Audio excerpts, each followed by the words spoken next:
Okay, up till now, what we have discussed the development of the ovary, the structure of the ovary, the structure of the ovary and the development of the ovary. Up till now, we have discussed these all parts. ठीक है, primordial follicles, कैसे primary follicle बनेगा, primary follicle कैसे secondary follicle बनेगा, secondary follicle में tertiary follicle, tertiary में mature graphene follicle कैसे बनेगा, कौन से पार्ट में तुम्हारे ओवेरियन फॉलिकल्स डेवलप हो रहे हैं, कौन से पार्ट में नहीं होते हैं, क्या होता है तुम्हारा कॉर्पस ल्यूटियम, क्या होता है तुम्हारा कॉर्पस हिमोरैजिकम, क्या होता है कॉर्पस अल्बाइकेंस, फिर ओव्यूलेशन के दौरान ओवम निकलता है या सेकेंडरी oocyte निकलता है, इसका भी डिस्कशन मैंने किया था। अगर यहां तक सबको समझ में आया है, लास्ट लेक्चर का एक भी पॉइंट किसी को भी नहीं समझ में आया है तो मुझे बताओ, और अगर आपको समझ में आया है तो drop a heart in the chat box और write your sir in the chat box, everyone, every single student of mine, right? Yo.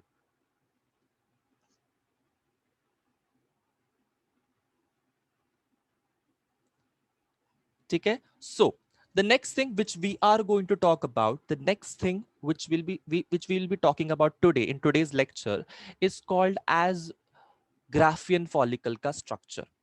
ठीक है, ग्राफियन फॉलिकल का डिटेल्ड स्ट्रक्चर हम पढ़ने वाले हैं, डिटेल्ड स्ट्रक्चर, ग्राफियन फॉलिकल का डिटेल स्ट्रक्चर हम पढ़ने वाले हैं। सो ये आंखों के सामने तुम्हारी एक ब्यूटीफुल सी स्लाइड है, that is of structure of Graafian follicle. When I say Graphian follicle, what do you mean by that? Can anyone tell me in the chat box right here, right now? When I say Graphian follicle, what do you mean by that? Graphian follicle. Yes, everyone.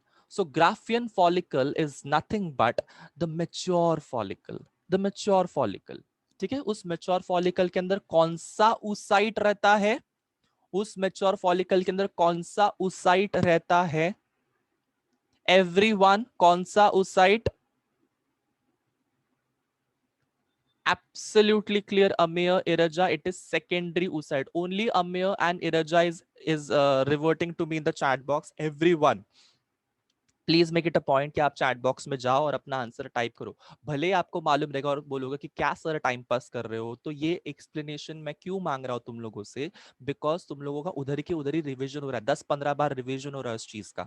ठीक है, सो mature Graafian follicle के अंदर होता है secondary oocyte। Let's start talking about this structure of Graafian follicle. Graafian follicle का spelling please ध्यान से देखो, ग्राफियन फॉलिकल के स्पेलिंग में डबल ए आता है, डबल एफ नहीं, double A, Graafian, Graafian, please write it down. Graafian follicles की स्पेलिंग में डबल ए आता है, डबल एफ नहीं। बहुत बार बच्चे गलत करते हैं और एग्जाम में 0 मार्क्स लेकर आते हैं उस फॉलिकल का स्पेलिंग को लेकर।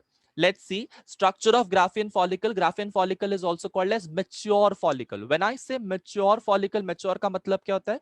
Primordial follicles धीरे धीरे primary follicle में डेवलप हो जाएंगे, प्राइमरी फॉलिकल्स धीरे धीरे सेकेंडरी फॉलिकल्स में डेवलप हो जाएंगे, सेकेंडरी फॉलिकल्स धीरे धीरे टर्शरी फॉलिकल्स में डेवलप हो जाएंगे, ग्रो करेंगे, और टर्शरी फॉलिकल्स जो है वो धीरे धीरे तुम्हारे मैच्योर ग्राफियन फॉलिकल्स में अपने आप को कन्वर्ट करेंगे।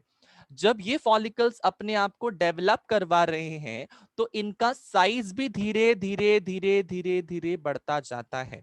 अब साइज बढ़ रहा है, इसका मतलब इसके अंदर के सेल्स भी बढ़ रहे होंगे, यस और नो? साइज बढ़ रहा है मतलब इसके अंदर के सेल्स भी बढ़ रहे होंगे, सेल्स डिवाइड करेंगे तभी तो किसी स्ट्रक्चर का या फिर किसी भी चीज का साइज बढ़ सकता है। In biology this is the only case it is possible. ठीक है, सो बायोलॉजी में किसी भी सेल्स, किसी भी स्ट्रक्चर का साइज अगर बढ़ाना है तो उसके सेल्स अंदर के बढ़ा दो, उसका साइटोप्लाज्मिक कंटेंट अंदर का बढ़ा दो, तभी जाके तुम्हारा पूरा का पूरा स्ट्रक्चर जो है वो बढ़ जाएगा। सो इसी तरीके से ये मैच्योर ग्राफियन फॉलिकल का साइज सबसे बड़ा होता है as compared to the other follicles. It is a mature Graafian follicle. Now इस मैच्योर ग्राफियन फॉलिकल के अंदर तुमको एक इसेंट्रिक सेकेंडरी oocyte दिखाई देता है।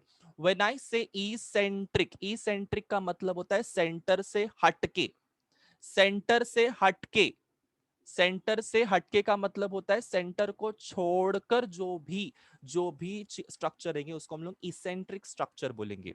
ठीक है, इसेंट्रिक स्ट्रक्चर, इसेंट्रिक का मतलब क्या होता है बच्चों लोग, कि सेंटर में नहीं है चीजें, सेंटर से थोड़े से अलग होकर है, थोड़ा सा दूर है, थोड़ा सा दूर है, पेरीफेरी की तरफ है तुम्हारा ये सेकेंडरी oocyte, इसलिए इसको इसेंट्रिक सेकेंडरी oocyte बोलेंगे। इसेंट्रिक के ये वर्ड को देखकर डर नहीं जाने का, इसेंट्रिक का मतलब क्या है, सेंटर को छोड़कर।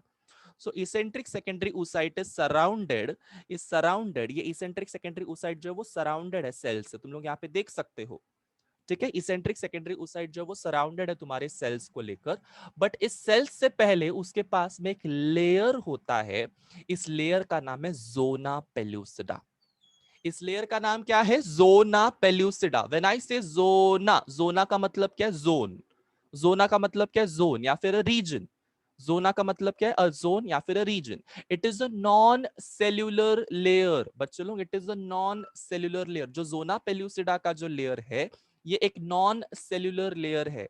ये शायद किसी फाइबर से बना होगा, शायद किसी जेली लाइक सब्सटेंस से बना होगा। So zona pellucida is a non-cellular layer. It is not made up of cells. Is that clear?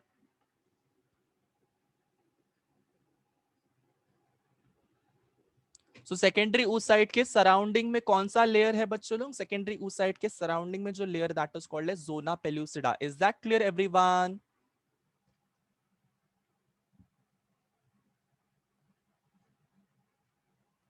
Yes or no?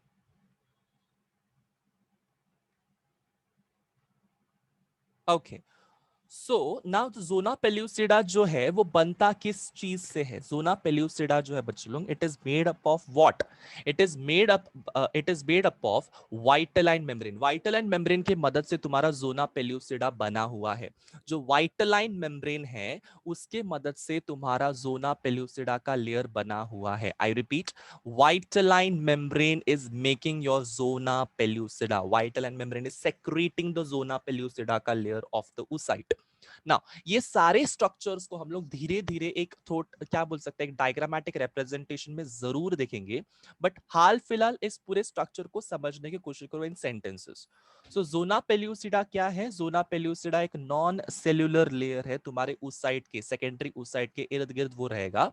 और ये जोना पेल्यूसिडा का लेयर जो है ये सेक्रेट किया जाता है, ये बनाया जाता है with the help of vitelline membrane, with the help of vitelline membrane of the oocyte। Now सबसे बाहर वाला जो लेयर है that is called as theca externa. Externa का मतलब क्या होगा, एक्सटर्ना, एक्सटर्नल मतलब सबसे बाहर वाला। एक्सटर्ना का मतलब क्या होगा, सबसे बाहर वाला। ठीक है, एक्सटर्ना के अंदर की तरफ क्या रहेगा, एक्सटर्ना के अंदर की तरफ रहेगा इंटरना। सो थीका, थीका ये जो वर्ड है THECA, थीका, थीका का मतलब क्या होता है बच्चों लोग, कवरिंग। थीका, थीका का मतलब क्या होता है, कवरिंग। सो थीका एक्सटर्ना ये सबसे बाहर वाला कवरिंग है, थीका इंटरना ये सबसे अंदर वाला कवरिंग है। सो इमेजिन करने में थोड़ा सा डिफिकल्ट जरूर जाता होगा, बट थोड़ी देर में इसको क्लियरली हम लोग समझेंगे कि एग्जैक्टली किसके अंदर कौन सा लेयर रहेगा। ठीक है, किसके अंदर कौन सा लेयर रहेगा इसको हम लोग थोड़ी ही देर में समझेंगे। Next we come to a layer called as membrana granulosa. Membrana granulosa. ठीक है, अब ये सारे स्ट्रक्चर को हम लोग क्या करते हैं, पहले डायग्रामेटिक रिप्रेजेंटेशन में मैं तुम लोग को समझाने की कोशिश करता हूं। मैंने क्या कहा, सबसे बाहर वाला जो लेयर है, सबसे बाहर वाला जो लेयर है that is called as theca externa. So I am trying to draw a theca externa का लेयर। ठीक है, थीका एक्सटर्ना को मैं यहाँ पे ड्रॉ करने की कोशिश कर रहा हूं। So this is the white colour का जो मैं लेयर जो बना रहा हूं, सर्कल जो बना रहा हूं, that is called as theca externa. क्या बनाया मैंने, थीका एक्सटर्ना। मैंने कहा थीका एक्सटर्ना के अंदर के तरफ एक स्ट्रक्चर रहेगा that is called as theca interna. क्या बोला मैंने, थीका एक्सटर्ना के अंदर के तरफ एक लेयर रहेगा that is called as theca interna. तुम लोग को दिख रहा है पिंक कलर का मैंने जो एक सर्कल बनाने की कोशिश कर रहा हूं, this is theca interna. Can you all see this, theca interna. So theca externa सबसे बाहर, थीका इंटरना उसके भी अंदर। ठीक है, थीका इंटरना उसके भी अंदर। ठीक है, मैंने क्या क्या ड्रॉ किया है बच्चों लोग, मैंने दो स्ट्रक्चर्स ड्रॉ किए हैं। One is called as theca externa which is made up of white colour का जो जो मार्कर से मैंने बनाया दैट इज थीका एक्सटर्ना, और जो पिंक कलर के मार्कर से मैंने बनाया है that is theca interna. You all can draw this in your notebook, you all can draw this in your notebook, it is very very very important guys। Theca बहुत बार समझ में नहीं आता है कौन से लेयर के अंदर कौन सा लेयर है, तो ये ड्रॉ करते जाओ। थीका एक्सटर्ना बाहर का लेयर, थीका इंटरना उसके अंदर का लेयर, उसके भी अंदर रहेगा मेम्ब्रेना ग्रैन्युलोसा। क्या बोला मैंने? उसके भी अंदर रहेगा मेम्ब्रेना granulosa. So I am drawing मेम्ब्रेना granulosa over here like this. Membrana granulosa green colour का जो मैं लेयर बना रहा हूं, ग्रीन कलर का जो मैं लेयर बना रहा हूं सेल्स का, that is membrana granulosa. Membrana granulosa. Can you all see this membrana granulosa? So क्या क्या बनाया मैंने? व्हाइट कलर का मैंने थीका एक्सटर्ना बनाया, पिंक कलर का मैंने थीका इंटरना बनाया, और ग्रीन कलर का मैंने मेम्ब्रेना ग्रैन्युलोसा बनाया। तो इससे तुमको क्लियरली समझ में आएगा थीका एक्सटर्ना सबसे बाहर है, उसके अंदर थीका इंटरना है, उसके भी अंदर तुमको मिलेगा मेम्ब्रेना ग्रैन्युलोसा। यहां तक सबको समझ में आया? से यस और no in the chat box. ठीक है, theca externa, theca interna, membrana granulosa. Now let's try and understand और कौन से लेयर है, और कौन से लेयर। सो और एक लेयर तुम लोग को यहां पे दिखाई दे रहा है, that is called as zona pellucida. Zona pellucida. अब जोना पेल्यूसिडा को बनाने के लिए I use I guess yellow colour, या नहीं रेड कलर से बनाता हूं जोना पेल्यूसिडा। जोना पेल्यूसिडा बना रहा हूं मैं अभी। क्या बना रहा हूं बच्चों लोग? मैं जोना पेल्यूसिडा बना रहा हूं। So this is zona pellucida, red colour का जोना पेल्यूसिडा। ठीक है, this is zona pellucida. Zona pellucida. Can you all see zona pellucida everyone? So मैंने क्या क्या ड्रॉ किया यहां पे?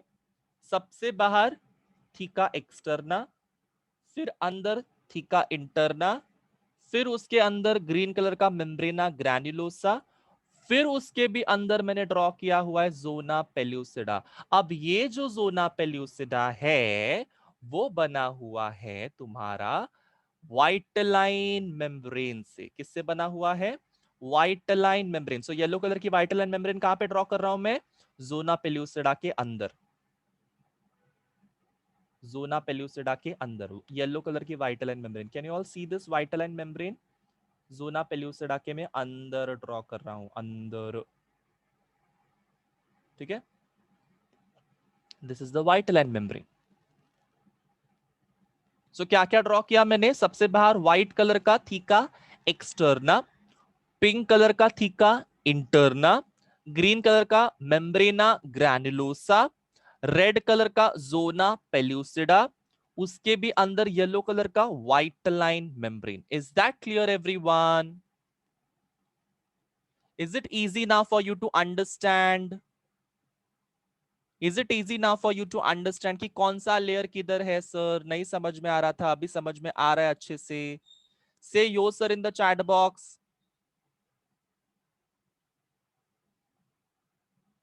ठीक है, अब तुम्हारे दिमाग में ये क्वेश्चन आया रहेगा कि सर फिर ऊसाइट किधर है?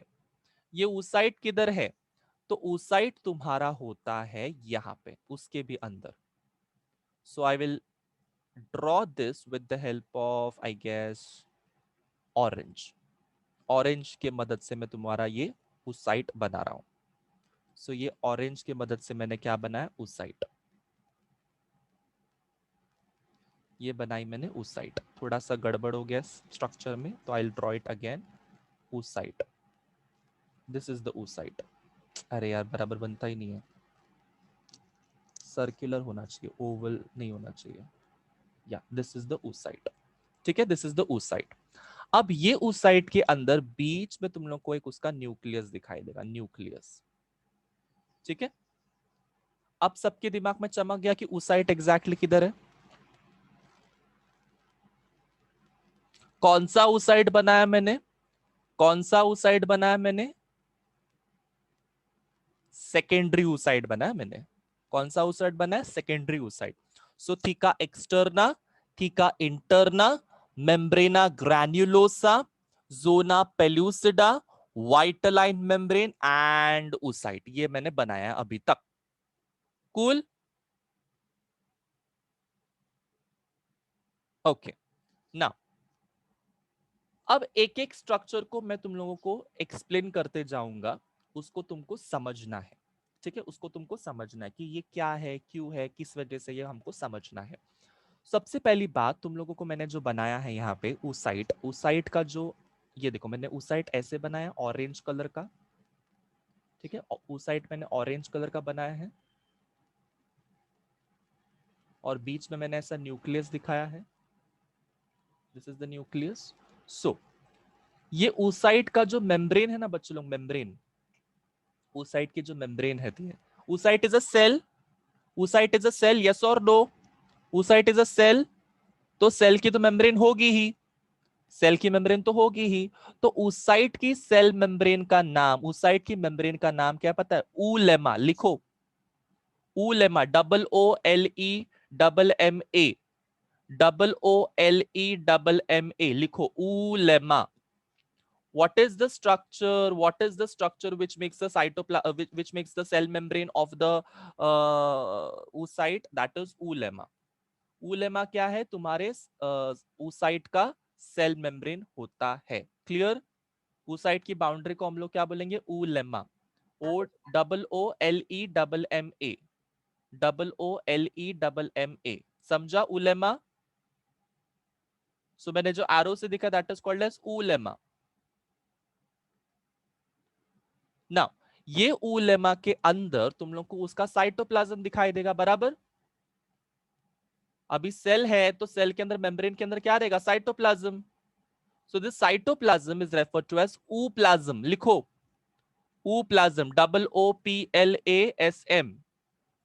OOPLASM। ड्रॉ करते जाओ ये साइड बाय साइड, मैं जो जो बोलते जा रहा हूं। उस साइड ड्रॉ करो, उस साइड के अंदर छोटा सा न्यूक्लियस दिखाओ, छोटे से न्यूक्लियस के बाजू में जो स्ट्रक्चर रहता है that is called as ooplasm, और उसकी बाउंड्री जो बनेगी that is made up of oolemma. सबके दिमाग में घुस गया ये चीज? यस और नो?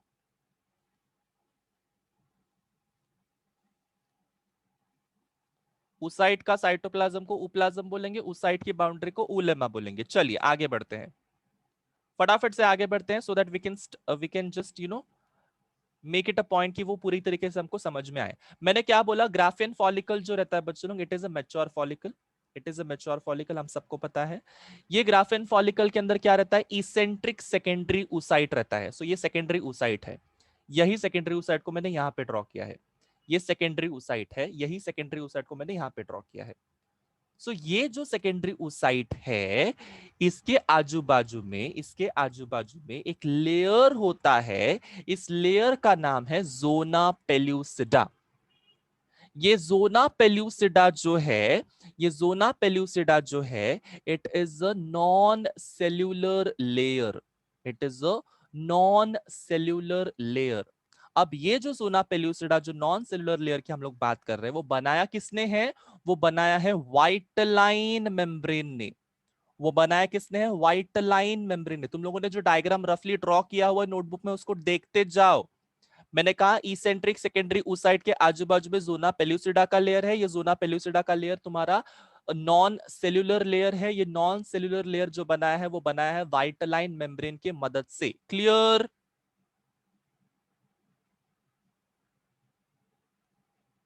व्हाइट लाइन मेम्ब्रेन जो है oocyte की, वो बनाएगी तुम्हारा ये नॉन सेल्यूलर लेयर, जिसका नाम है zona pellucida.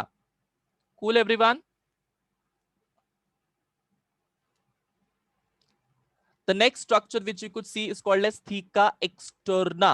It is called as theca externa. Theca externa क्या है? Theca externa is the outermost, सबसे बाहर वाला, सबसे बाहर वाला क्या है? प्रोटेक्टिव और फाइब्रस कवरिंग है। ये फाइबर्स की मदद से बना हुआ है।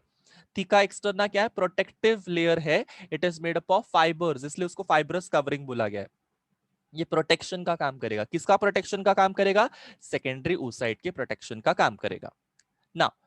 थीका एक्सटर्ना के अंदर की तरफ क्या रहेगा? थीका एक्सटर्ना के अंदर की तरफ रहेगा एक सेल से बना हुआ कवरिंग, सेल्यूलर कवरिंग रहेगा, इनरमोस्ट सेल्यूलर कवरिंग रहेगा वो। और वो इनरमोस्ट सेल्यूलर कवरिंग को बोलते हैं हम लोग थीका इंटरना। और ये थीका इंटरना के जो सेल्स होंगे, वो सेक्रेट करेंगे एक हार्मोन को, जिसका नाम है ईस्ट्रोजन, जिसका नाम है oestrogen.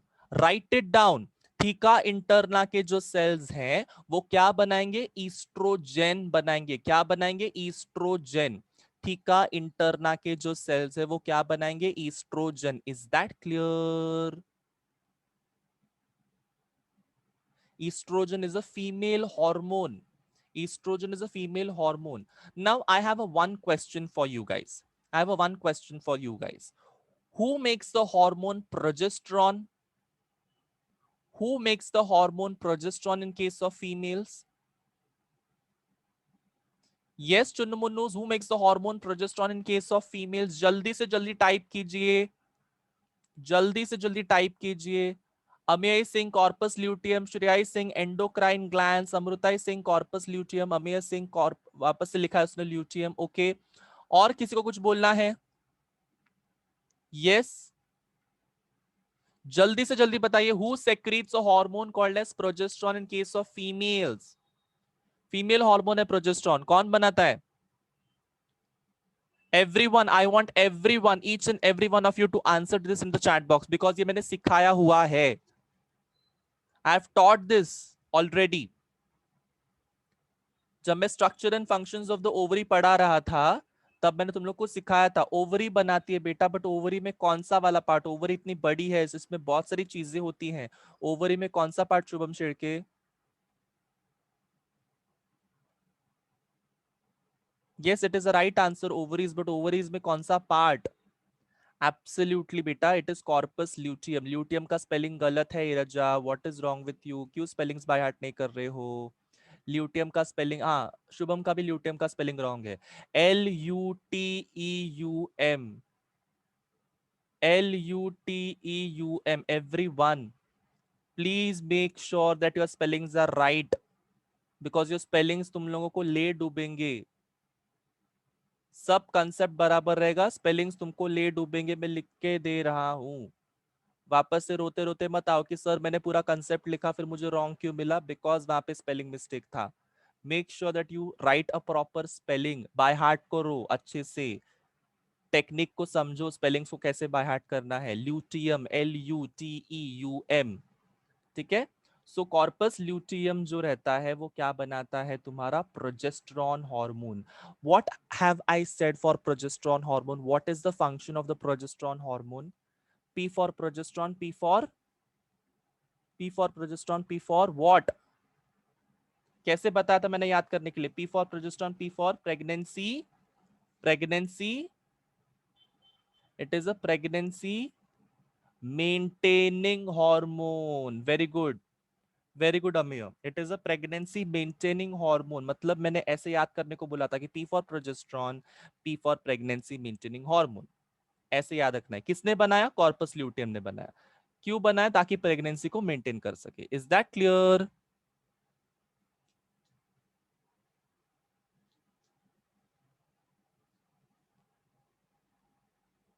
Is that clear everyone? चलिए चलिए, क्या बोलते हैं हम लोग अभी अभी तक हमने क्या डिस्कस किया हुआ है कि जो तुम्हारा मैच्योर ग्राफियन फॉलिकल है उसमें इसेंट्रिक सेकेंडरी oocyte है जिसके आजू बाजू में जोना पेल्यूसिडा का नॉन सेलुलर लेयर है, जो कि जोना पेल्यूसिडा का लेयर को हम लोगों ने विट्राइन मेम्ब्रेन की वजह से बनाया हुआ है। थीका एक्सटर्ना जो है ये outer most protective fibrous covering होता है। ये थीका एक्सटर्ना जो है इसके अंदर की तरफ थीका इंटरना होता है। जो थीका इंटरना के जो सेल्स रहते हैं वो सेल्स सिर्फ कवरिंग का ही काम नहीं करेंगे, वो सेल्स तुम्हारा हार्मोन भी सेक्रेट करेंगे जिसका नाम है ईस्ट्रोजन। ईस्ट्रोजन, इसको ईस्ट्रोजन का फंक्शन क्या है? ईस्ट्रोजन का फंक्शन उसके लेटर में छुपा हुआ है। E for oestrogen, E for endometrium. लिखो लिखो, अभी के अभी लिखो। E for oestrogen, E for endometrium. Endo, ENDO, endometrium, METRIUM, endometrium. What do you mean by that endometrium? ये हम लोग आगे जाके पढ़ेंगे, ये हम लोग आगे जाके पढ़ेंगे। बट ईस्ट्रोजन का मेन काम क्या रहेगा बच्चों लोग? एंडोमेट्रियम का formation, to form the endometrial tissue is the function of oestrogen. याद रहेगा सबको? P for progesterone, P for pregnancy maintaining hormone, E for estrogen, E for endometrium formation, secreting hormone और endometrium forming hormone। समझ में आया? Endometrium forming hormone क्या है? Oestrogen. Progesterone क्या है? Pregnancy maintaining hormone. Clear everyone? Progesterone की बात मैंने जानबूझ के की बिकॉज बहुत बार बच्चों को कंफ्यूजन होता है कि तुम्हारा थीका इंटरना प्रोजेस्टेरॉन सेक्रेट करता है या ईस्ट्रोजन सेक्रेट करता है।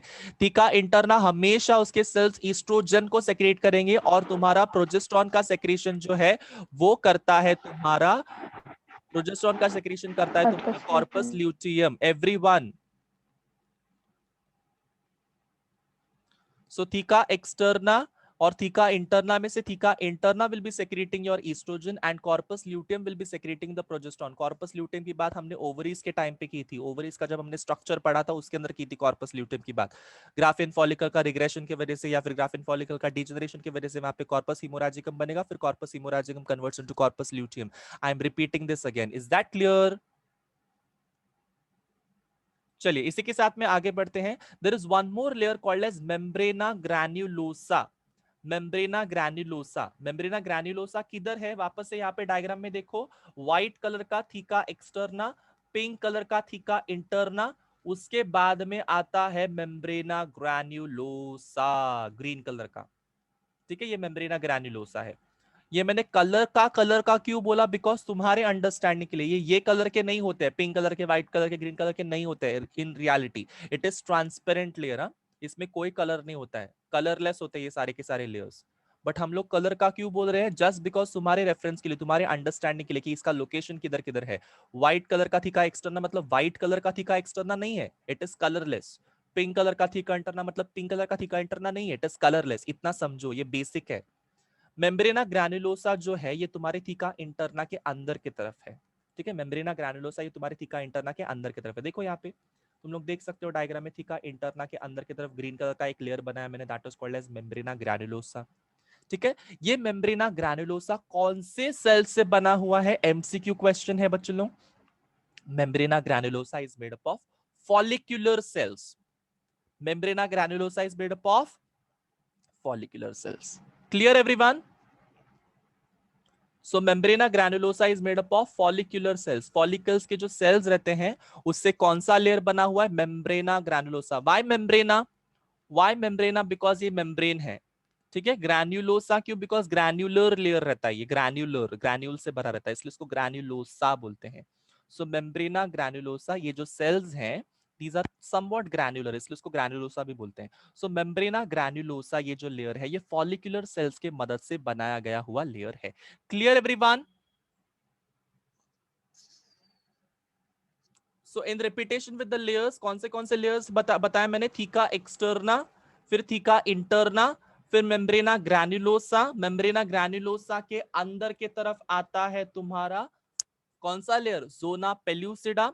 जोना पेल्यूसिडा को बनाता है वाइटलाइन मेम्ब्रेन, और वाइटलाइन मेम्ब्रेन के अंदर की तरफ क्या छुपा हुआ रहता है? oocyte। कौन सा oocyte? Secondary oocyte। Secondary oocyte का जो मेम्ब्रेन है that is called as oolemma। उसके अंदर का जो साइटोप्लाज्म है that is called as ooplasm. Clear है सबको? Crystal clear? डन डनाडन? Drop a heart in the chat box everyone.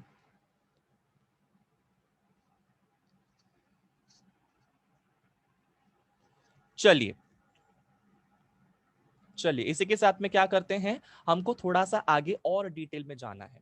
तो उससे पहले हम लोग डायग्राम्स को देख लेते हैं। यहाँ पे एक सुंदर सा डायग्राम बनाया हुआ है। ठीक है, इस सुंदर से डायग्राम को जरा देखते हैं और फिर हम लोग आगे बढ़ सकते हैं। देखो यहाँ पे this is a theca externa, दिख रहा है सबको? ये थीका एक्सटर्ना, थीका एक्सटर्ना के अंदर की तरफ क्या है? थीका एक्सटर्ना के अंदर की तरफ ये वाला जो layer that is called as theca interna. Theca interna के अंदर की तरफ क्या है? तुम लोग को यहाँ पे बेसमेंट मेम्ब्रेन दिखाई दे रहा है, बेसमेंट मेम्ब्रेन। बेसमेंट मेम्ब्रेन के अंदर की तरफ क्या है? मैंने ऑलरेडी कहा था कौन सा लेयर होता है वहां पे? कौन सा लेयर होता है? Membrana granulosa. मेम्ब्रेना ग्रैन्युलोसा कौन से सेल से बना हुआ है? ब्रैकेट में लिखा हुआ है वहां पे follicular cells. Follicular cells, follicular cells या फिर मेम्ब्रेना ग्रैन्युलोसा के अंदर क्या रहता है? अंदर क्या रहता है तुम्हारा? कौन सा लेयर? जोना पेल्यूसिडा। जोना पेल्यूसिडा के अंदर क्या है? Secondary oocyte। न्यूक्लियस का और एक नाम तुम लोग यहाँ पे देख सकते हो, न्यूक्लियस का और एक नाम तुम लोग यहाँ पे देख सकते हो, इसका नाम है germinal vesicle. Please write it down.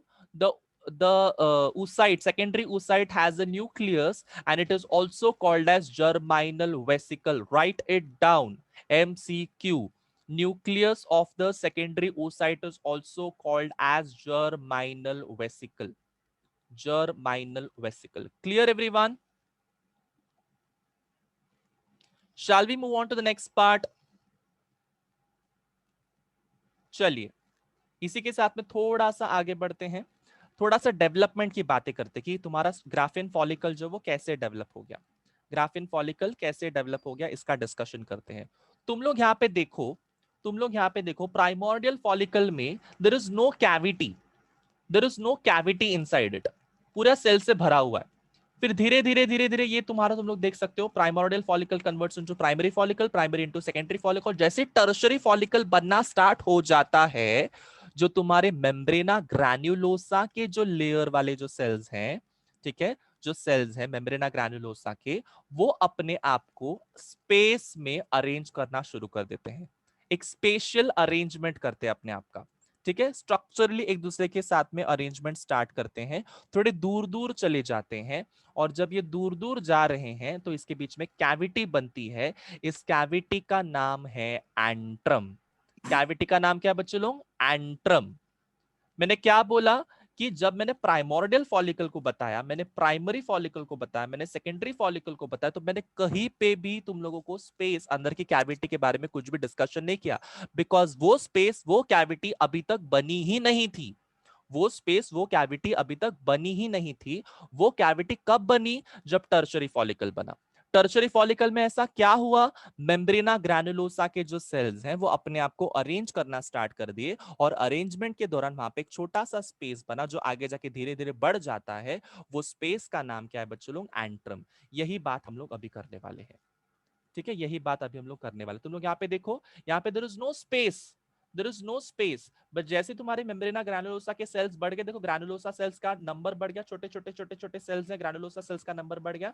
धीरे धीरे तुम लोगों ने क्या देखा कि टर्शरी फॉलिकल के अंदर, सेकेंडरी फॉलिकल के अंदर तुम लोग यहाँ पे देख सकते हो, यहाँ पे एक कैविटी बनी, यहाँ पे एक कैविटी बनी, और इस कैविटी का नाम क्या है बच्चों लोग? एंट्रम। इस कैविटी का नाम क्या है? एंट्रम। ये कैविटी खाली नहीं रहेगी, ये कैविटी खाली नहीं रहेगी, इसके अंदर एक फ्लूइड भरा जाएगा, इसके अंदर एक फ्लूइड भरा जाएगा। इस फ्लूइड का नाम होता है एंट्रल फ्लूइड।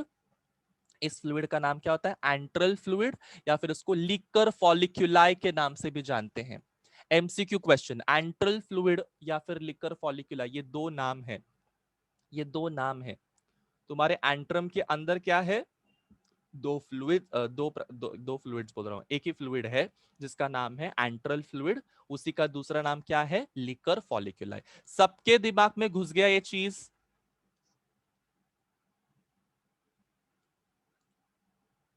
ठीक है, लीकर फॉलिक्यूला या फिर एंट्रल फ्लूइड पता चला, एंट्रम पता चला, एंट्रम क्यों बना पता चला, मेम्ब्रेना ग्रैनुलोसा के जो लेयर है, जो सेल्स हैं, वो अपने आप को अरेंज करना स्टार्ट करते हैं, उसके जो मेम्ब्रेना ग्रैनुलोसा के जो फॉलिकुलर सेल्स है वो अपने आप को अरेंज करना स्टार्ट कर देते हैं, और वो अरेंजमेंट के दौरान वहां पे खाली जगह हो जाता है, ठीक है, खाली जगह हो जाता है, उसका नाम है एंट्रम, और उस एंट्रम के अंदर है लिकर फॉलिक्यूला या फिर एंट्रल फ्लूइड नाम का फ्लूइड।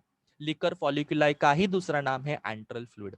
तुम्हारे टेक्स्ट बुक में एंट्रल फ्लूइड करके दिया नहीं है, तुम्हारे टेक्स्ट बुक में लिकर फॉलिक्यूलाई ये वर्ड दिया हुआ है। समझ में आया? एनसीईआरटी के टेक्स्ट बुक्स में एंट्रल फ्लूइड को भी इस यूज, मतलब एंट्रल फ्लूइड ये नाम भी इस्तेमाल किया हुआ है। सो मैं दोनों नाम तुमको अभी के अभी सिखा रहा हूं। Clear everyone?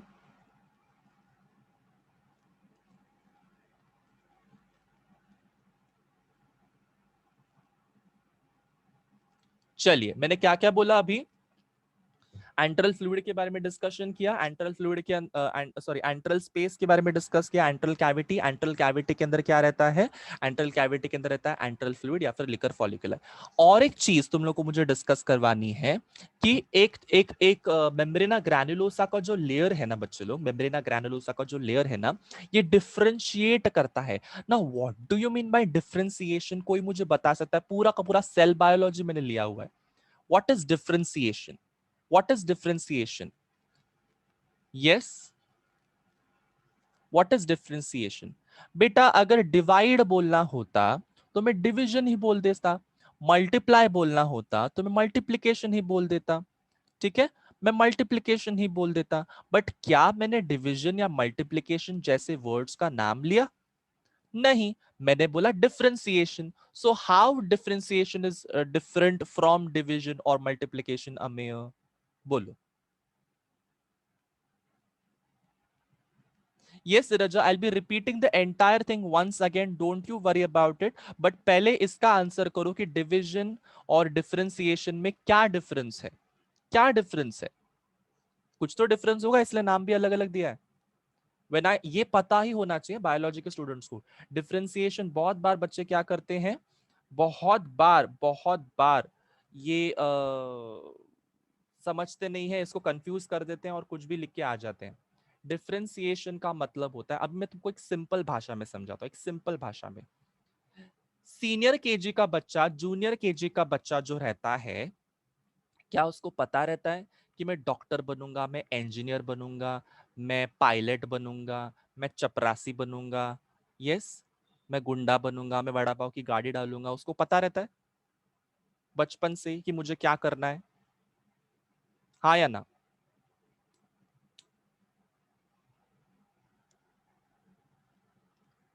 हाँ या ना? जल्दी बताओ, हाँ या ना? इतना क्यों लेथार्जिक हो गए बच्चे लोग? जल्दी से आंसर करो, हाँ या ना? सिंपल क्वेश्चन है। जूनियर केजी के बच्चे को, सीनियर केजी के बच्चे को पता रहता है क्या कि मैं रेलवे चलाने वाला हूँ, मैं पायलट बन के प्लेन उड़ाने वाला हूँ, या मैं घर के काम करने वाला हूँ? या क्या क्या कुछ पता रहता है? नहीं पता रहता है ना। Which means these are the cells which are non-differentiated, जिसका फंक्शन उसको पता नहीं है, जिसका फंक्शन उसको पता नहीं है। बट जैसे ही तुम 10th स्टैंडर्ड तक पहुंच जाते हो, तुम्हारे दिमाग में एक चीज तो पक्की बैठ जाती है कि हाँ भाई, मैं तो इंजीनियर बनूंगा, मैं तो टीचर बनूंगी बनूंगा, मैं तो डॉक्टर बनूंगी बनूंगा।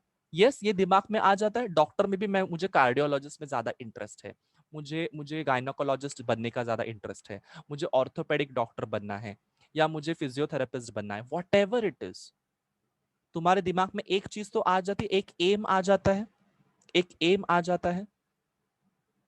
यस, मैं जनरल बच्चों की बात कर रहा हूँ, जिन जो लोग नो बोलेंगे उनकी बात ही नहीं कर रहा हूँ। मैं जनरली बच्चों की बात कर रहा हूँ कि 10वीं की उम्र तक जब बच्चे आ जाते हैं, 10th स्टैंडर्ड के बच्चे जो रहते हैं, उनके दिमाग में एक चीज पक्की रहती है कि मुझे ये बनना, मुझे ये बनना, मुझे ये बनना। यस और नो?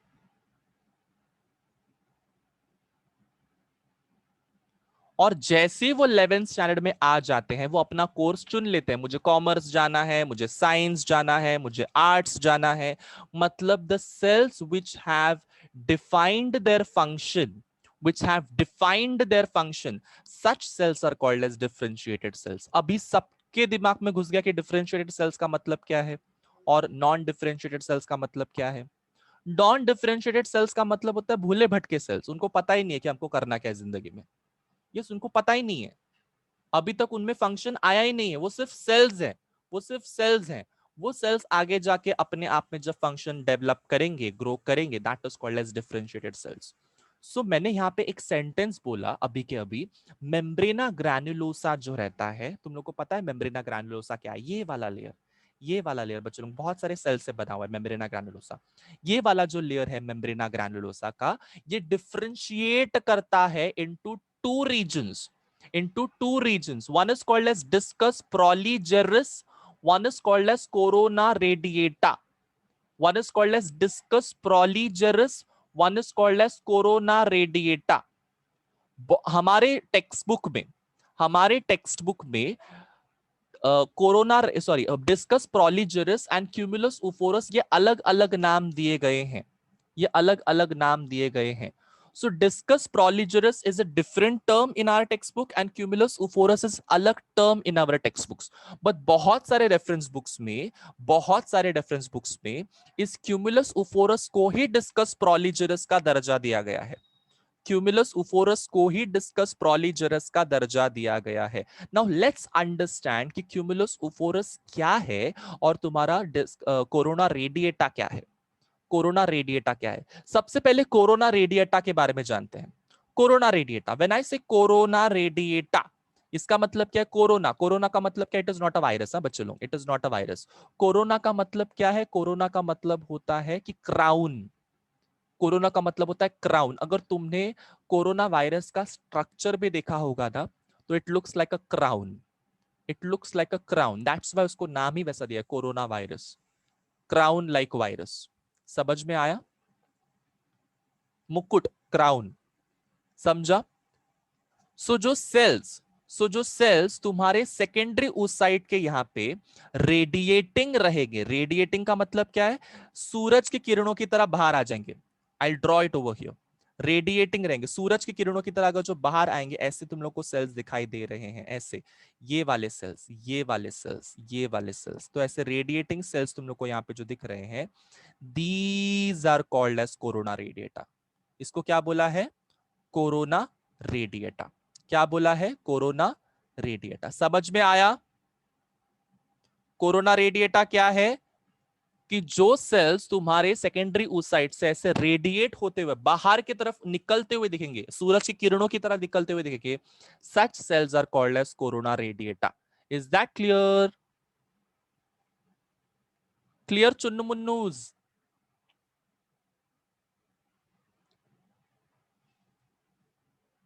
ओके, चलिए।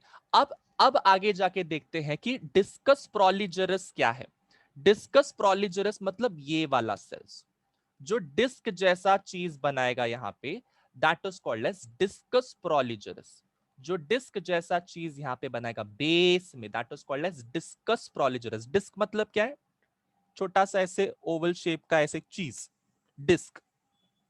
ठीक है, समझ में आया? सीडी को हम लोग भी बोलते हैं, कंप्यूटर की जो डिस्क रहती है उसको डिस्क क्यों बोलते हैं? Because it is rounded, rounded structure, Oval, Oval जैसा स्ट्रक्चर है, डिस्क जैसा स्ट्रक्चर है। डिस्क समझते हो ना सब लोग? डिस्कस प्रोलीजरस का डिस्कशन हो रहा है, डिस्कस प्रोलीजरस। डिस्कस प्रोलीजरस क्या है? जो तुम्हारे सेकेंडरी oocyte के बेस की तरफ डिस्क जैसा स्ट्रक्चर दिखाई देगा, that is called as discus proligerus. ठीक है, now what is cumulus oophorus then? According to your textbook, cumulus oophorus का मतलब होता है developing oocyte plus granulosa cells forms the cumulus oophorus। मतलब ये तुम्हारा developing oocyte है, ये तुम्हारा developing oocyte है, और ये डेवलपिंग oocyte इस स्टॉक से जुड़ा हुआ है, इस स्टॉक से जुड़ा हुआ है। ये स्टॉक ऑफ द सेल्स को हम लोग क्या बोलेंगे? Cumulus oophorus। क्लियर हो गया सबके दिमाग में? क्यूमुलस oophorus क्या है, डिस्कस प्रोलीजरस क्या है, कोरोना रेडिएटा क्या है, सबके दिमाग में एकदम क्लियर है? चमक चमक के चमक गया। Once again I am repeating this everything, but ये समझ में आया क्या? यस और नो?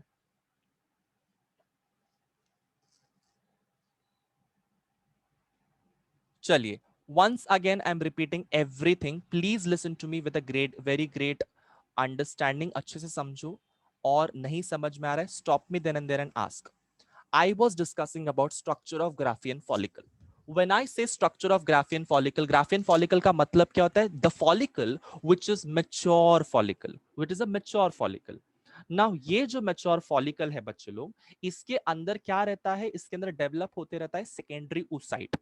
सेकेंडरी oocyte कहाँ पे है? सेंटर में है क्या? तो नहीं, सेंटर को छोड़कर है क्या? तो हाँ। कहाँ पे एग्जैक्टली? इसेंट्रिक है। इसेंट्रिक का मतलब क्या है? सेंटर को छोड़कर। ना, ये सेकेंडरी oocyte जो है, इसके आजू बाजू में एक लेयर बन जाता है जिसका नाम है जोना पेल्यूसिडा। जोना पेल्यूसिडा के अंदर एक वाइटल एंड मेम्ब्रेन रहती है, जो वाइटल एंड मेम्ब्रेन उस जोना पेल्यूसिडा को बनाती है।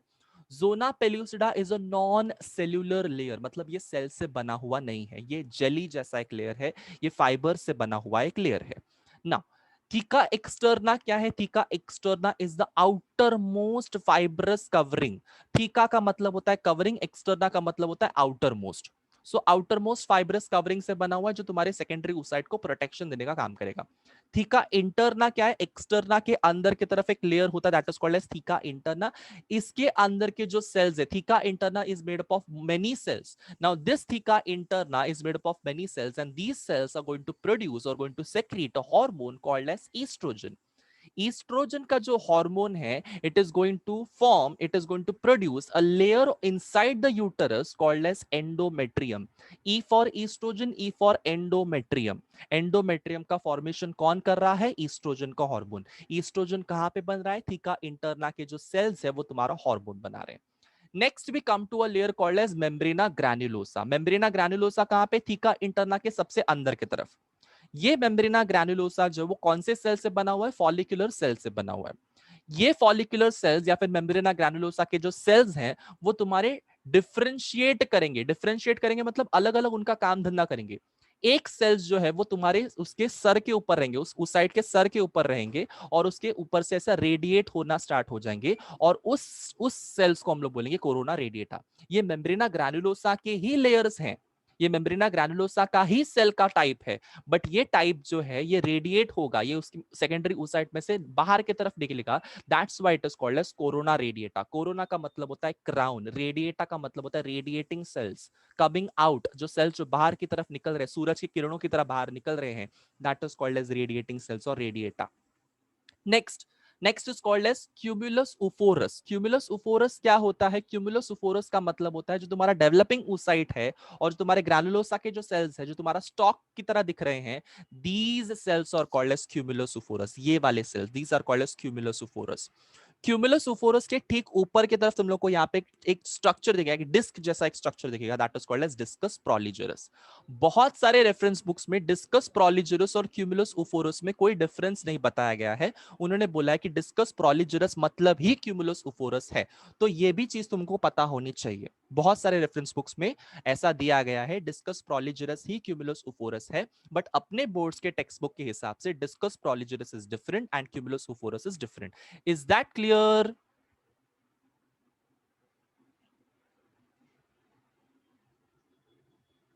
And one last statement which I have to pass over here कि एंट्रम क्या है. एंट्रम जो रहता है वो तुम्हारे सेकेंडरी oocyte और तुम्हारे ग्रैनुलोसा सेल्स के बीच की कैविटी होती है. एक छोटा सा स्पेस होता है, तुम लोग यहाँ पे देख सकते हो, यहाँ पे एक पीच कलर की कैविटी बनाई गई है.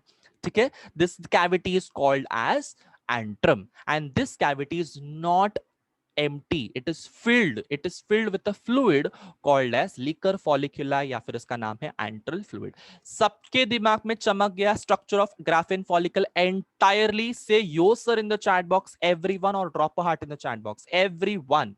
One likes on the screens please.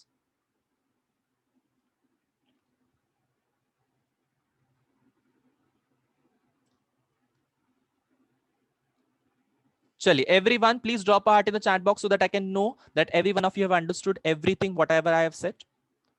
आगे बढ़ते हैं, फटाफट आगे बढ़ते हैं. The next structure which you should know, which you must know, is called as कि ओविडक्ट क्या होता है. अभी तक हमने क्या देखा? ओवरी के बारे में डिस्कशन कर रहे थे कि ओवरी क्या है, ओवरी के अंदर कौन से स्ट्रक्चर्स हैं, क्या क्या बन रहा है उसके अंदर, ये हमने डिस्कशन किया. अब हम क्या डिस्कस करेंगे? फैलोपियन ट्यूब के बारे में डिस्कस करेंगे. हमने ऑलरेडी बताया था कि फैलोपियन ट्यूब के अलग अलग नाम हैं. इसको ओविडक्ट भी बोलते हैं, इसको यूटराइन ट्यूब भी बोलते हैं. You can write this down in your notebook. Fallopian tube is also called as oviduct या फिर uterine tube depending on the reference books. अलग अलग रेफरेंस बुक्स में अलग अलग नाम दिए गए. ओविडक्ट भी बोला गया है. ओविडक्ट क्यों बोला गया? बिकॉज ओवम को ये कैरी करने वाली ट्यूब है, ये डक्ट है. फैलोपियन ट्यूब क्यों बोला गया? Because it looks like a fallop. ठीक है, it is a fallopian tube. Uterine tube क्यों बोला? Because it is connected to the uterus. Fallopian tube किसको कनेक्टेड होती है? यूटरस को कनेक्ट होती है, इसलिए इसको यूटराइन ट्यूब बोला गया है. Now let's try and understand कि फैलोपियन ट्यूब क्या है. क्या है? सबसे पहली बात, फैलोपियन ट्यूब कितने होते हैं? पैर में होते हैं, जोड़ी में होते हैं. Left fallopian tube and right fallopian tube. किसको जाके अटैच रहते हैं फैलोपियन ट्यूब? आगे की तरफ से. आगे की तरफ से ये अटैच रहते हैं ओवरी को. प्रॉक्सिमल पार्ट जो रहता है उसका, ये अटैच रहता है उसके ओवरी को. ठीक है, ये प्रॉक्सिमल पार्ट, प्रॉक्सिमल मतलब आगे वाला हिस्सा, ये किसको अटैच्ड है बच्चों लोग? ओवरी को. और डिस्टली का मतलब क्या? पीछे वाला जो हिस्सा है वो खुलता किसके अंदर है? यूटरस के अंदर है. ये डिस्टल पार्ट है, ये वाला पार्ट. ये देखो यूटरस के अंदर खुल रहा है. दिस इज द यूटरस वाला एरिया. सो यूटरस के अंदर खुल रहा है. सो मैंने एक ही तुम लोगों को फैलोपियन ट्यूब दिखाई है. ऐसे दो फैलोपियन ट्यूब्स होते हैं. हम लोग आगे जाके देख सकते हैं फैलोपियन ट्यूब्स का डायग्राम. बट हाल फिलहाल एक फैलोपियन ट्यूब के ऊपर फोकस करो क्योंकि दूसरे फैलोपियन ट्यूब में सेम स्ट्रक्चर है. सो ओवरी है. ओवरी के आगे तुम लोगों को एक फैलोपियन ट्यूब का ओपनिंग दिखाई देता है. जो तुम्हारा प्रॉक्सिमली कनेक्ट रहता है ओवरी की तरफ और डिस्टली कनेक्ट रहता है यूटरस की तरफ, फैलोपियन ट्यूब का कनेक्शन सबको समझ में आया। देन विल टॉक अबाउट कि जो फैलोपियन ट्यूब है इसका लेंथ कितना है। फैलोपियन ट्यूब का लेंथ होता है 10 से लेके 12 सेंटीमीटर, ठीक है। 10 to 12 सेंटीमीटर तुम्हारे फैलोपियन ट्यूब का लेंथ होता है, मतलब एक स्केल के बराबर, एक ऑलमोस्ट एक स्केल के बराबर 15 सेंटीमीटर तक का भी कभी कभी जाता है। सो ऑलमोस्ट तुम्हारी जो स्केल रहती है 15 सेंटीमीटर की जो स्केल रहती है उसके इतना तुम्हारा क्या रहता है, फैलोपियन ट्यूब रहता है। Clear everyone?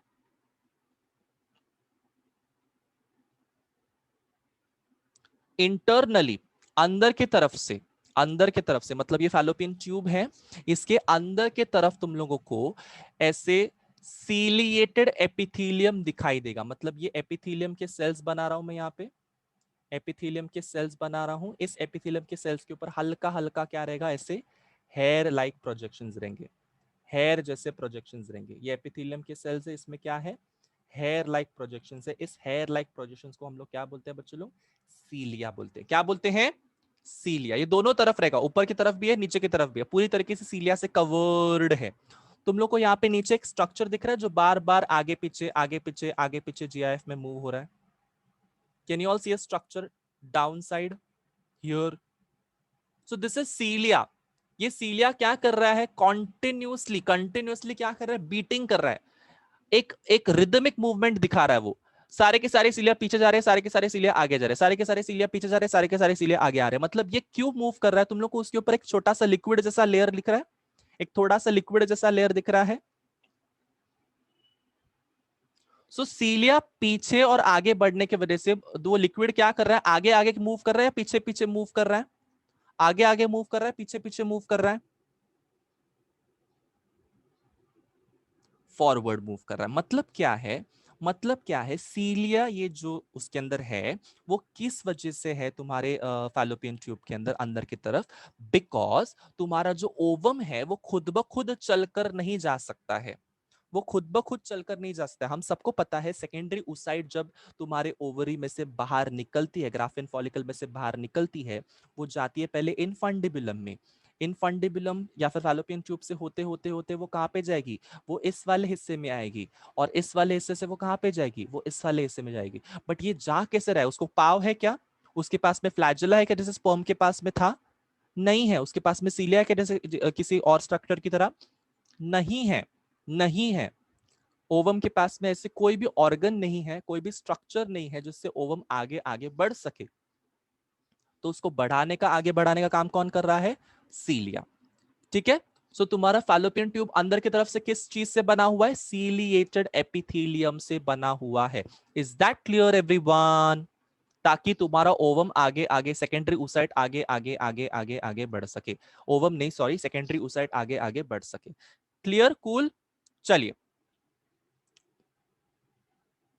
ना, जो तुम्हारा पूरा का पूरा जो फैलोपियन ट्यूब है ये 3 हिस्सों में डिवाइड होता है।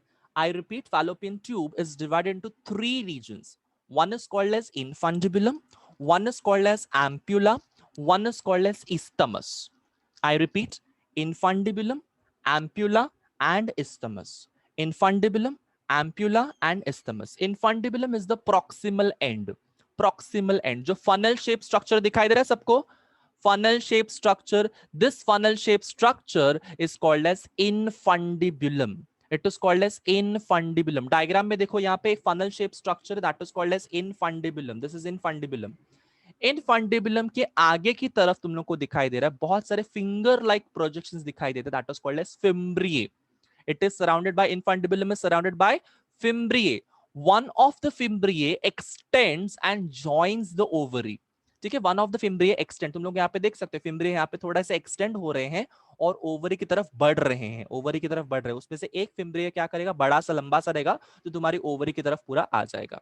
ठीक है, सो इसमें से जब तुम्हारा सेकेंडरी oocyte निकलेगा तो फिम्ब्रिए इसको कैप्चर करेंगे। सेकेंडरी oocyte ओवरी में से जैसे निकलेगा फिम्ब्रिए उसको कैप्चर करेंगे, उसको पकड़ेंगे और ढकलेंगे कहां पे, ऑस्टिया की तरफ। कहां पे ढकलेंगे, ऑस्टिया की तरफ, ऑस्टियम की तरफ। ऑस्टियम क्या है, ऑस्टियम क्या है जरा सा देखो, यहाँ पे मैं बताने वाला हूं यहाँ पे ऑस्टियम का structure.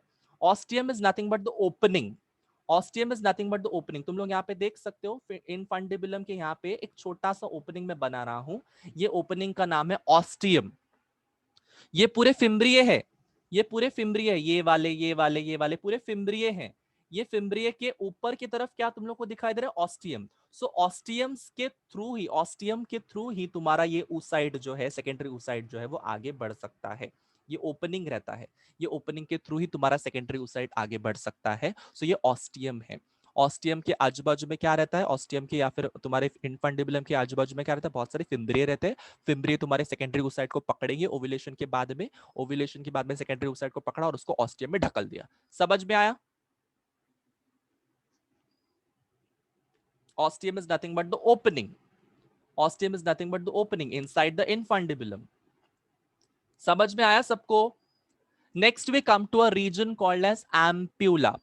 Next we come to a region called as ampulla. Are you all understanding this? Ampulla. चलिए बताइए सब लोग। ओके, सो एम्प्यूला जो रीजन है, एम्प्यूला, ठीक है, जो एम्प्यूला जो रीजन है, ये तुम लोग यहाँ पे देख सकते हो, ये मिडिल वाला पोर्शन है। इनफंडिबुलम आगे है, इस्थमस एकदम पीछे है, और बीच में क्या एक लंबा सा स्ट्रक्चर है। यहाँ पे लिखा भी हुआ है कि ampulla is middle, long and straight part. ठीक है, ampulla is middle, long and straight part. Fertilisation takes place in this region. एक बच्ची ने, एक स्टूडेंट ने मुझे पूछा था कि सर फर्टिलाइजेशन कहाँ पे होता है? फर्टिलाइजेशन कहाँ पे होता है? तो फर्टिलाइजेशन बच्चे लोग फैलोपियन ट्यूब के अंदर होता है। फर्टिलाइजेशन कहाँ पे होता है? फैलोपियन ट्यूब के अंदर होता है। बट फैलोपियन ट्यूब के भी कौन से स्पेसिफिक हिस्से में? तो एम्प्यूला के हिस्से में। अब सबको समझ में आया? फैलोपियन ट्यूब के कौन से वाले हिस्से में फर्टिलाइजेशन होगा? स्पर्म कहाँ पे आके मिलेंगे फैलोपियन ट्यूब के अंदर? कौन से वाले हिस्से में आके मिलेंगे ओवम से? एम्प्यूला के अंदर। वो उसका गार्डन है, वो उसका गार्डन है। जैसे हमारे हमको पता है कि जो कपल्स रहते हैं बेसिकली वो गार्डन में जाके मिलते हैं, वैसे ही हमारे जो ये जो कपल है, मेल गैमेट और फीमेल गैमेट है, उसका फ्यूजन, उसका संगम कहाँ पे होगा? एम्प्यूला रीजन में होगा। Is that easy for you to understand now? Ampulla एक ऐसा जगह है, एक ऐसा एरिया है जहां पे क्या होगा? ओवम और स्पर्म का फ्यूजन होगा, फर्टिलाइजेशन होगा। क्लियर? सो एम्प्यूला किसका हिस्सा है? तुम्हारे फैलोपियन ट्यूब का ही हिस्सा है।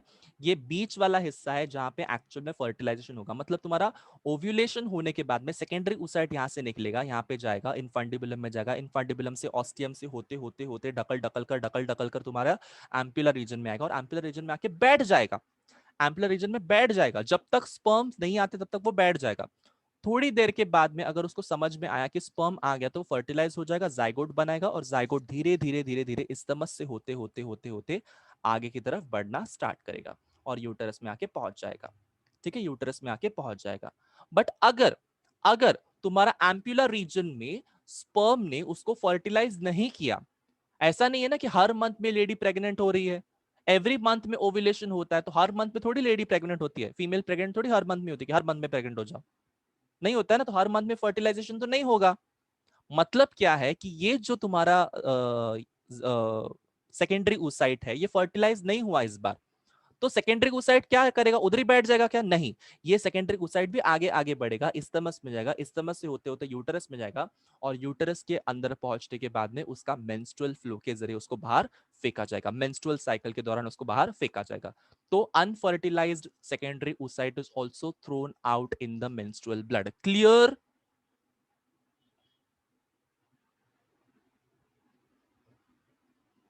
Clear everyone? Unfertilized secondary oocyte is also thrown out, is also expelled out in the menstrual blood. Menstruation जब होगा, menstrual fluid जब हम लोग पढ़ेंगे, menstrual cycle जब हम लोग पढ़ेंगे, तब इसका डिटेल में जरूर डिस्कशन करूंगा। बट हाल फिलहाल इतना दिमाग में रखो कि फर्टिलाइजेशन होने के बाद में वो धीरे धीरे इस्तमस में जाएगा, इस्तमस से होते होते वो तुम्हारा यूटरस में आके बैठ जाएगा।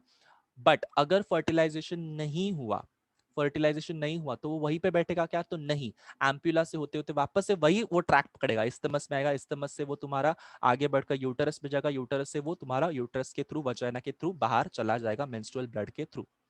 ठीक है, सेकेंडरी oocyte हमारे बॉडी में स्टोर्ड नहीं होते हैं, उसको बाहर फेंका जाता है with help of menstrual flow या फिर मेंस्ट्रुअल फ्लूइड। समझ में आया सबको? Next part, last part is called as isthmus. Isthmus का एक नाम है बच्चों लोग, एमसीक्यू में पूछा जा सकता है, that is called as cornua. That is called as cornua. Write it down, isthmus is also called as cornua. Isthmus is also called as cornua. ठीक है, इस्थमस किधर है? इस्थमस ये वाला पार्ट है, इस्थमस जो तुम्हारे यूटरस के साथ में अटैच रहता है, that is called as isthmus. So ये इस्थमस जो है, it is a distal. Distal का मतलब क्या? पीछे वाला पार्ट है। डिस्टल का मतलब क्या? पीछे वाला पार्ट है। ये एक नैरो ओपनिंग के थ्रू खुलता है into the uterus. Narrow opening, छोटी सी पतली सी ओपनिंग है जिससे वो यूटरस में खुलता है। सबके दिमाग में चमक गया ये चीज?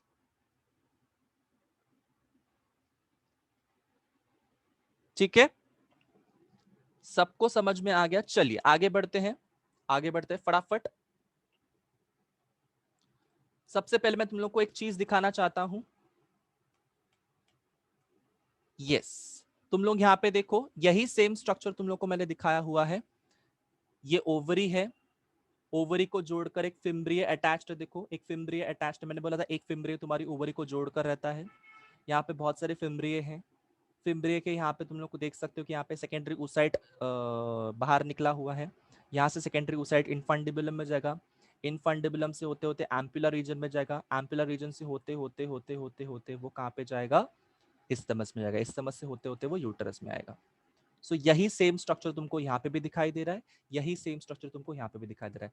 यहाँ तक जिसको जिसको समझ में आया, just drop a heart in the chat box right here right now.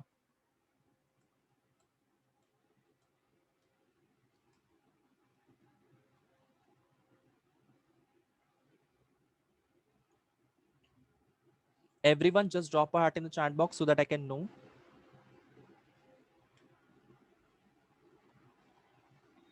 ठीक है, एक चीज प्लीज याद रखना, बहुत इंपॉर्टेंट है ये।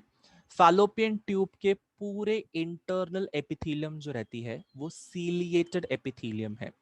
सीलिया से बनी हुई है, मतलब एपिथेलियल सेल्स के ऊपर क्या रहेंगे? हेयर लाइक प्रोजेक्शंस रहेंगे, जिसका नाम है सीलिएटेड एपिथेलियम। ये दिमाग में अपने डाल दो। Cool everyone? एग्जाम में एमसीक्यू में पूछा जाता है कौन सा एपिथेलियम है, ट्रांजिशनल है क्या, सीलिएटेड है क्या, क्यूबॉइडल है क्या, कॉलमनार है क्या, पूछा जाएगा। सो एग्जाम में प्लीज इसको मार्क करो, सीलिएटेड एपिथेलियम, बिकॉज इनफंडिबुलम के अंदर, इस्थमस के अंदर, एम्पुला के अंदर बहुत सारे सीलिएटेड एपिथेलियम रहेंगे। क्यों? बिकॉज यही तुम्हारे ओवम को आगे बढ़ा सकते हैं। Ovum can not move on its own, it is a non motile gamete. Motile gamete कौन सा है? अपना स्पर्म है, स्पर्मेटोजोआ है, ये हमारा मोटाइल गैमीट है। ठीक है, oocyte is a non-motile gamete, it cannot move on its own, just like sperm. sperm के पास में flagella होता है तो वो मूव कर सकता है, but ovum cannot move on its own, ये पता होना चाहिए। सो ओवम को ढकलने के लिए, मूव करने के लिए वहां पे बहुत सारे सीलिएटेड स्ट्रक्चर्स रहते हैं, जिसको हम लोग सीलिएटेड एपिथेलियम बोलते हैं। चलिए इसी के साथ में थोड़ा सा आगे बढ़ते हैं, यूटरस की बात करते हैं। एक बहुत ही बेहतरीन diagram once again in front of your eyes दिया हुआ है, यूटरस। सो यूटरस जो है ना बच्चे लोग, it is also called as womb. Uterus को क्या बोला जाता है? वूम्ब बोला जाता है। I repeat, uterus is also called as womb. ठीक है, हम लोग कभी कभार ये वर्ड यूज करते हैं कि बच्चा किधर है? वूम्ब में है। सुना रहेगा ना वूम्ब का नाम, बहुत सारे डॉक्यूमेंट्रीज में, बहुत सारे जगहों पर तुम लोगों ने सुना रहेगा बच्चा वूम्ब के अंदर है। वैष्णवी बोल रही है सर मग पिरियड्सच्या टाइमला पेन का होतं एवढं? बेटा मैंने अभी तक menstrual cycle, menstrual flow, menstrual pain, abdominal cramps कुछ भी डिस्कस नहीं किया, कुछ भी डिस्कस नहीं किया। Will talk about this Vaishnavi, will talk about this in a great detail Vaishnavi in our upcoming lectures. तब तक आपको सबको रुकना पड़ेगा कि एब्डोमिनल क्रैम्प्स क्यों आते हैं, बहुत ज़्यादा पेन क्यों होता है, बहुत ज़्यादा ब्लीडिंग क्यों होता है। ठीक है, ये सारी चीज़ों को हम लोग डिस्कस करेंगे in the next lectures, in the upcoming lectures. आज ये डिस्कशन नहीं होने वाला है। आज हम लोग सिर्फ और सिर्फ क्या देखेंगे कि यूटरस के बारे में डिस्कस करेंगे, फैलोपियन ट्यूब्स के बारे में डिस्कस करेंगे, मतलब पार्ट्स के डिस्कस कर रहे हैं हम लोग। मेंस्ट्रुअल फ्लो का डिस्कशन बहुत ही जल्द आने वाला है, उसके लिए आपको सबको रुकना पड़ेगा। चलिए इसी के बाद में हम लोग क्या डिस्कशन करना है? यूटरस का डिस्कशन कर रहे हैं हम लोग। यूटरस को जब हम डिस्कस करते हैं बच्चों लोग, तो uterus is nothing but the womb, जिसके अंदर बेबी एक्चुअल में डेवलप होगा, प्रोड्यूस होगा, ठीक है, ग्रो होगा। ठीक है, बेबी का डेवलपमेंट, बेबी की ग्रोथ जो है वो कहाँ पे होने वाले, वूम्ब के अंदर होने वाले, जिसको बायोलॉजी में यूटरस बोलते हैं, कॉमनली कॉल्ड एज वूम्ब। सो ये जो वूम्ब है, ये जो यूटरस है, ये मैं बार बार वूम्ब नहीं बोलूंगा, अभी मैं यूटरस बोलूंगा। ये जो यूटरस है, it is a hollow structure. Hollow मतलब कि अंदर से खोखला है, अंदर से खोखला है, कैविटी है, तो कैविटी है तभी तो बच्चा ग्रो हो सकता है उसके अंदर। यस और no? So it is a hollow structure, it is a hollow structure, it is a muscular structure, it is a muscular structure, it is a pear shaped structure। पैर खाया सबने कभी कभी, कभी ना कभी जिंदगी में पैर, ठीक है, पैर is a fruit, it is a fruit, तुम लोग देख सकते हो, it is a pear shape structure. ये देखो, it is a pear shape structure, ये देखो, ये पूरी यूटरस है, ये पूरी यूटरस है, it looks like a pair. So pear shape structure है, ये पेयर शेप स्ट्रक्चर जो रहता है, ये तुम्हारा मस्कुलर स्ट्रक्चर है। इसके अंदर बहुत सारे मसल्स होते हैं, कौन से मसल्स हम लोग आगे जाके जरूर देखेंगे, बट इसका पहले यूटरस का लोकेशन किधर है वो देखते हैं। यूटरस का लोकेशन जो रहता है वो यूरिनरी ब्लैडर के ऊपर रहता है। जहां पे फीमेल्स का यूरिनरी ब्लैडर रहता है उसके ऊपर रहेगा, और यूरिनरी ब्लैडर के एग्जैक्टली पीछे रहेगा तुम्हारा यूटरस, एग्जैक्टली पीछे, behind the urinary bladder.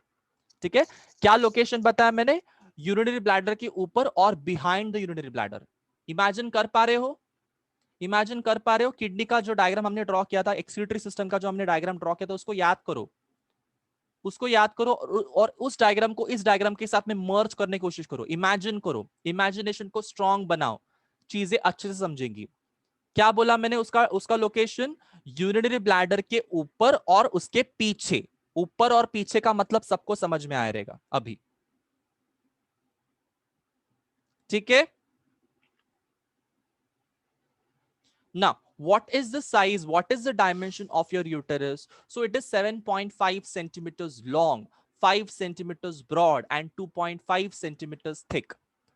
Uterus जो रहता है वो तीन हिस्सों में डिवाइड किया जाता है। One is called as fundus, one is called as body, and one is called as cervix. So fundus, body and cervix, इसे तीन हिस्सों में कौन डिवाइड कर दिया गया बच्चों लोग, यूटरस को डिवाइड कर दिया गया है। नाउ, क्या है फंडस, क्या है बॉडी, क्या है सर्विक्स, अभी हम लोग उसको डायग्राम में पहले देखते हैं और उसका लोकेशन के साथ साथ इसका फंक्शन भी देखते हैं। So this is the funds.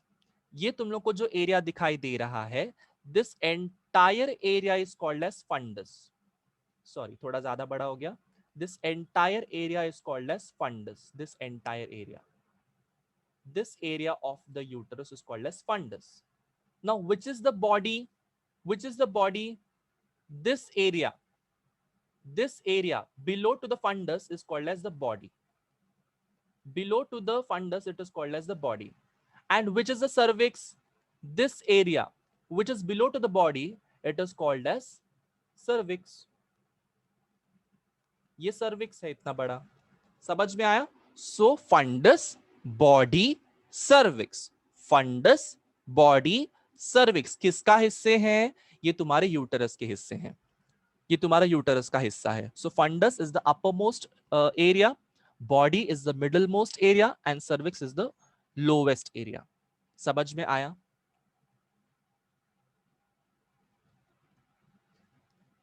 समझ में आया ना? लेट्स ट्राई एंड अंडरस्टैंड कि फंडस में होता क्या। फंडस में लिखा गया implantation of embryo occurs. It is a dome shape structure, it is a fundus is a dome shape structure, dome shape part है वो, और यहां पे नॉर्मली इम्प्लांटेशन होता है तुम्हारे एम्ब्रियो का। Now what do you mean bye implantation? What do you mean bye implantation? Implantation का मतलब होता है कि अगर बच्चे को बनना है, बच्चे को ग्रो करना है, तो उसको मदर के टिश्यू के साथ में चिपकना जरूरी है, बराबर। उसको मदर के टिश्यू के साथ में चिपकना जरूरी, because mother is going to provide all the nutrition.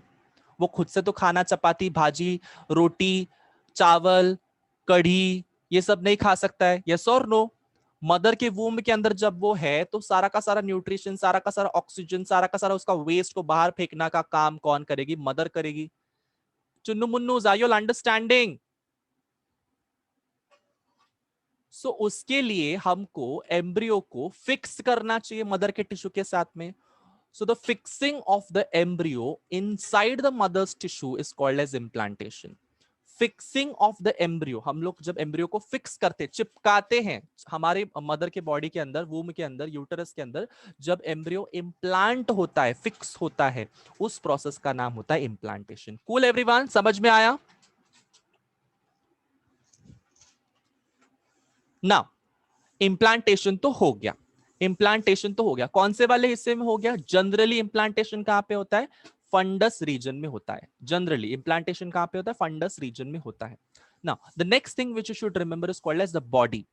Body जो रहता है, body, it is a broad part, और वो धीरे धीरे धीरे नीचे टेपर होते हुए जाता है, धीरे धीरे नीचे टेपर होते हुए जाता है, मतलब उसका एरिया कम कम कम हो जाता है, होते जाता है। Next is called as cervix. Cervix जो रहता है, it is 2.5 centimetres in length, और ये सर्विक्स तुम्हारा वजाइना के अंदर ओपन होता है। मतलब इसके नीचे जो स्ट्रक्चर तुमको दिखाई दे रहा है, इसके नीचे जो तुमको स्ट्रक्चर दिखाई दे रहा है, that is called as vagina. This is the vagina, ये पूरी वजाइना है। ठीक है, सो ये वजाइना के अंदर जब खुलेगा, सो वो किसके मदद से खुलेगा? सर्विक्स के मदद से खुलेगा, सर्विक्स के मदद से खुलेगा। और सर्विक्स के अंदर दो ओपनिंग रहते हैं। एक ओपनिंग जो तुम्हारे यूट्रस की बॉडी की तरफ खुलेगा, और दूसरा ओपनिंग जो तुम्हारे वजाइना की तरफ खुलेगा। आई रिपीट, सर्विक्स के अंदर दो ओपनिंग्स होते हैं।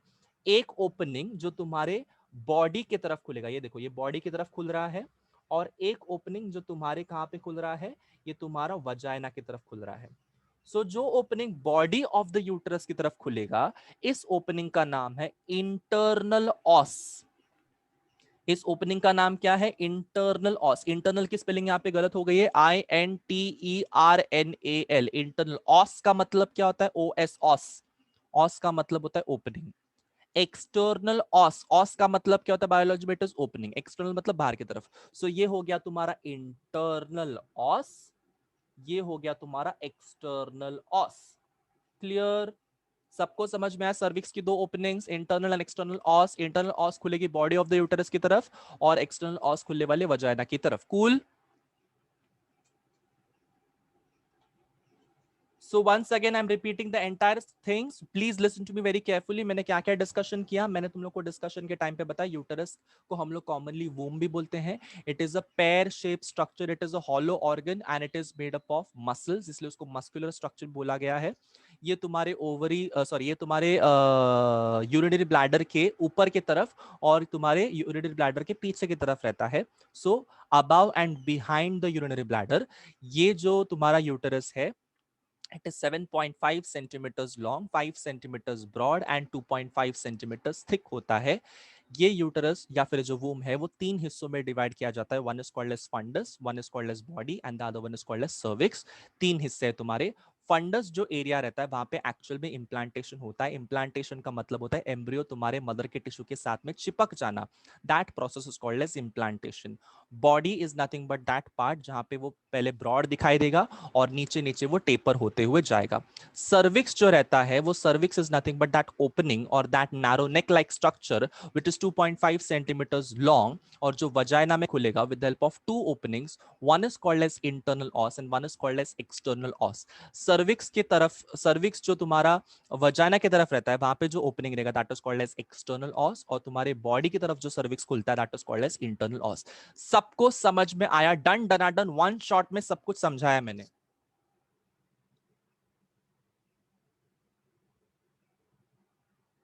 ठीक है,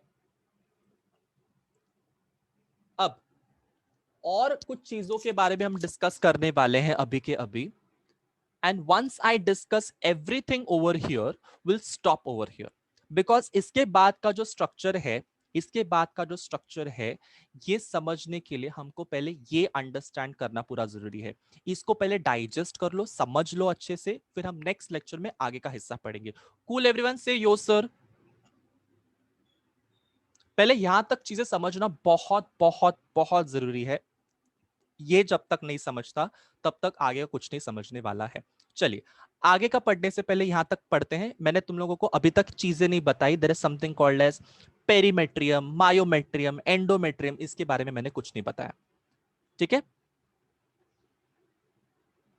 सर्विक्स डाइजेस्ट नहीं हुआ इरजा को? अरे बाप रे, सर्विक्स क्या होता है बेटा? Cervix is nothing but an opening.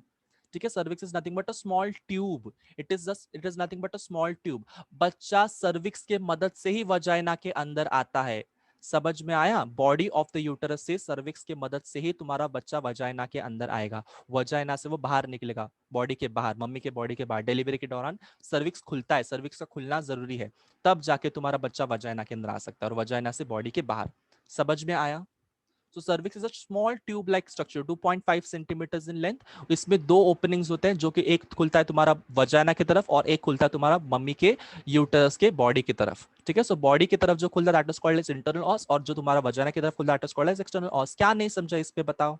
Simple है, सिंपल। चलिए आगे बढ़ते हैं फटाफट से लेके। मैंने अभी तक तुमको यूटरस के टिश्यूज के बारे में कुछ नहीं बताया, यूटरस के मस्कुलर लेयर के बारे में अभी अभी तक कुछ नहीं बताया मैंने। टिश्यूज से अच्छा है, मैंने इसको बोलूंगा मस्कुलर लेयर। सबसे पहली बात जो मस्कुलर लेयर रहते हैं तुम्हारे यूटरस के, दैट इज तीन लेयर। कौन से तीन लेयर्स हैं? One is called as perimetrium, one is called as myometrium, and the inner most is called as endometrium. So perimetrium का मतलब क्या है? पेरी का मतलब होता है पेरीफेरी, मायो का मतलब होता है मसल्स, एंड एंडो का मतलब होता है अंदर, इनसाइड। आई रिपीट, पेरी का मतलब होता है आउटर, मायो का मतलब होता है मिडल या फिर मसल से बना हुआ लेयर, और एंडो का मतलब होता है इनसाइड। ठीक है, सो पेरीमेट्रियम जो रहता है ये सबसे बाहर वाला लेयर है। अगर मैं पेरीमेट्रियम को यहां पे दिखाने जाऊं, सो this is the perimetrium, this is the perimetrium. Perimetrium के अंदर की तरफ क्या रहता है? ये वाला जो इतना वाला हिस्सा है that is called as myometrium, और मायोमेट्रियम के अंदर वाला जो हिस्सा है ये वाला पिंक कलर का, that is called as endometrium. So perimetrium, फिर उसके अंदर मायोमेट्रियम, उसके अंदर एंडोमेट्रियम। समझ में आया?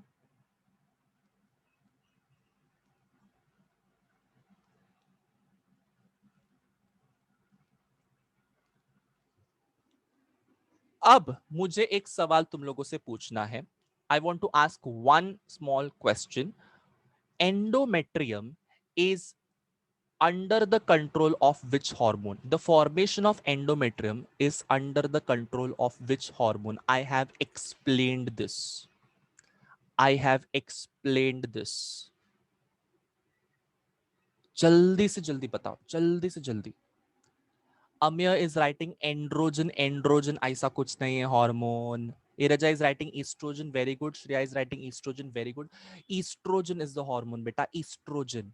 Yes Rashi, yes Amiya, it is estrogen. Tanuja, very good. Piyush, very good. So it is estrogen. E for estrogen, E for endometrium forming hormone, endometrium forming hormone, इसको हम लोग क्या बोलेंगे? ईस्ट्रोजन।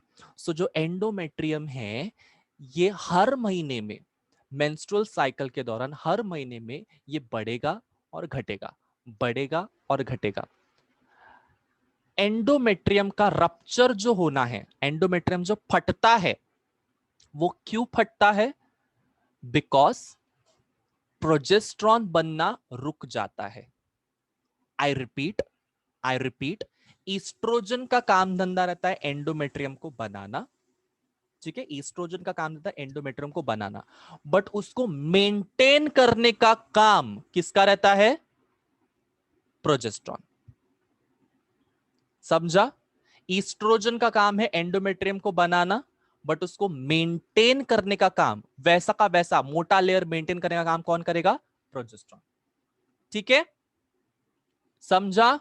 इसलिए प्रोजेस्टेरॉन को मैं बार बार यही बोल रहा हूं, pregnancy maintaining hormone, pregnancy maintaining hormone. Why? Because progesterone is going to maintain your endometrium layer. Clear? चलिए अब समझते हैं कि मैंने इसको ऐसा क्यों बोला, एंडोमेट्रियम इतना ज्यादा इंपॉर्टेंट क्यों है बच्चे लोग, जरा इसको समझते हैं। एंडोमेट्रियम इतना ज्यादा इंपॉर्टेंट क्यों है ये इसको जरा समझते हैं। एंडोमेट्रियम एक ऐसा लेयर है, देखो यहाँ पे जो सबसे अंदर वाला जो लेयर है, पिंक कलर का जो लेयर है, it is a very important layer, it is a very important layer. मैंने अभी थोड़ी देर पहले तुम लोग को इम्प्लांटेशन का महत्व समझाया था। इम्प्लांटेशन का महत्व समझा था। इम्प्लांटेशन मतलब क्या है? इम्प्लांटेशन का मतलब होता है जब तुम्हारा एम्ब्रियो तुम्हारे मदर के बॉडी के साथ में अटैच होगा, मदर के यूट्रस के साथ में अटैच होगा, उस प्रोसेस को हम लोग इम्प्लांटेशन बोलते हैं। इम्प्लांटेशन एग्जैक्टली कौन से एरिया में हो रहा है? फंडस वाले एरिया में हो रहा है। बट फंडस के अंदर कौन से वाले एग्जैक्ट पोजीशन पे? एंडोमेट्रियम पे। फंडस का जो एंडोमेट्रियम है, मतलब ये वाला जो लेयर है फंडस का, ये वाला लेयर, ये वाला लेयर, इधर जाके तुम्हारा एम्ब्रियो चिपकेगा। क्लियर? क्लियर है सबको? फंडस के एंडोमेट्रियम लेयर को जाके तुम्हारा एम्ब्रियो इम्प्लांट होगा। Implantation of the embryo happens on the endometrium in the fundic region. Clear everyone? इसीलिए एंडोमेट्रियम इंपॉर्टेंट है कि एंडोमेट्रियम अगर मोटा रहेगा तो अच्छे से एम्ब्रियो उसके अंदर धसा हुआ रहेगा, अच्छे से उसके अंदर धसा हुआ रहेगा। और एक रीजन क्या है कि endometrium is going to provide nutrition to the developing embryo. Endometrium के अंदर बहुत सारे ब्लड वेसल्स होते हैं। यस एवरीवन, एंडोमेट्रियम के अंदर बहुत सारे ब्लड वेसल्स होते हैं। आई will draw this blood vessels with the help of red colour. I don't know if you can see this, but ऐसे बहुत सारे पतले पतले ब्लड वेसल्स होते हैं, ऐसे बहुत सारे पतले पतले ब्लड वेसल्स होते हैं। सो ये ब्लड वेसल्स के होने की वजह से we can say कि it is going to provide all the necessary nutrients, all the necessary oxygen to the developing embryo. Clear? Is it clear? Is that clear?